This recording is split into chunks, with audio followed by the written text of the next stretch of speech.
High guides, আমরা সকাল সকাল বেরিয়ে পড়লাম। কোথায় জানতে ইচ্ছে হচ্ছে তো? আমরা যাচ্ছি পিকনিক করতে। 1 ঘন্টা রাস্তা, সি বিচের কাছে একটা ফার্ম হাউস। আমরা সকলে বাসে করে যাচ্ছি। আমাদের একটা ক্লাব আছে, বাঙালি ক্লাব। সেই ক্লাবের সব মেম্বাররা সবাই মিলে একসঙ্গে যাচ্ছি। খুব মজা করতে করতে 1 ঘন্টা কেটে গেল। আমরা পৌঁছে গেলাম পিকনিক স্পটে।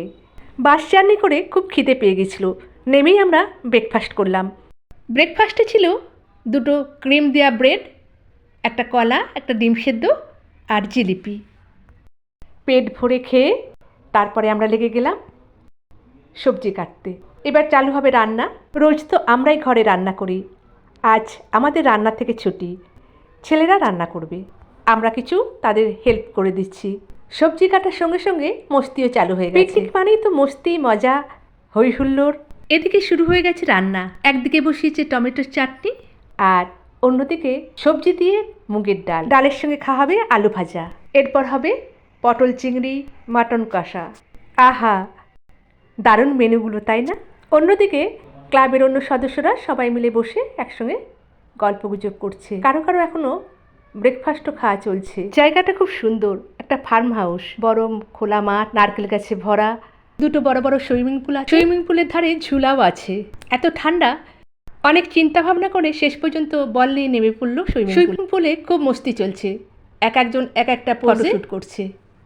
আর ওই 2টো মেয়ে দেখছো জলে পা ডুবিয়ে বসে আছে, ওরা দুধের স্বাদ ঘুলে মেটাচ্ছে।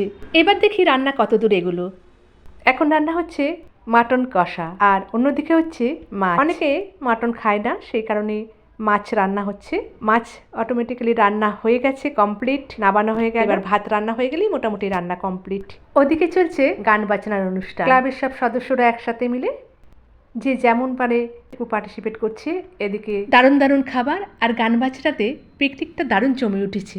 দর্শক মণ্ডলী দেখো ঝুলায় বসে এনজয় করছে। এবার শুরু হয়ে গেছে ফটো সেশন। নানা রকম ভঙ্গিতে, নানা রকমভাবে চলছে আমাদের সবার ফটোশ্যুট। বেলা অনেক হলো, এবার ভুঁড়ি ভোজের সময়। শুরু করে দিলাম দুপুরের খাওয়া দাওয়ার পর্ব। একে একে লাইন দিয়ে সবাই সবার পছন্দ মতন খাবার নিয়ে দুপুরের খাওয়া শুরু করলাম।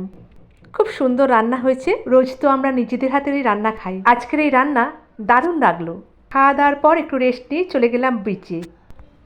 রবিবার ছিল, তাই লোকজনে ভরা ছিল। বেশ কিছুক্ষণ আমরা সকলে মিলে একটু সমুদ্রটা উপভোগ করলাম। সকালের দিকে জল অনেক দূরে থাকে, যত সন্ধে হয় সন্ধ্যের সময় জোয়ারের টানে জল ওপর দিকে উঠে আসে, তখনই ঢেউও বেড়ে যায়, তখন দেখতে খুব সুন্দর লাগে। এখনো ঠিকমতো সন্ধে হয়নি, দিনের আলো এখনো দেখা যাচ্ছে। পরিষ্কারভাবে ভিডিওটা আমরা করতে পারলাম। বেশ কিছুক্ষণ সময় আমরা সকলে মিলে এই সি বিচে এনজয় করলাম। এবার সন্ধে হয়ে আসছে, বাড়ি ফেরার সময়, তাই সকলকে জানাই টাটা, বাই বাই। আসছে বছর আবার হবে।